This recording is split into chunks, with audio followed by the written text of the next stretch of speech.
દોસ્તો આ છે લીચીનો પ્લાન્ટ જે બીજથી ઉગાયો છે। સાઉથમાં જે લીચી થાય છે તે લીચીનો આ પ્લાન્ટ છે જે મેં બીજથી ઉગાવ્યો છે અને બીજ પણ અમે સાઉથ ગયા હતા ફરવા ત્યાંથી જ લાવ્યા હતા તે બીજ છે। 2 પ્લાન્ટ નીકળ્યા છે હજી જે બીજ નાખ્યા હતા તેમાંથી।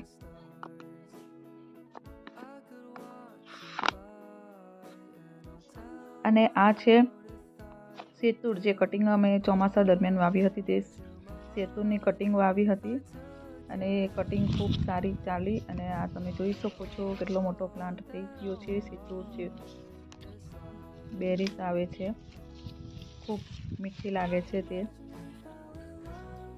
ખૂબ મોટા પ્લાન્ટ થઈ ગયા છે અને આ જે ફણસ છે તેના પણ બીજ મેં ચોમાસા દરમિયાન નાખ્યા હતા તે પ્લાન્ટ પણ ખૂબ મોટા થઈ ગયા છે। અને આ છે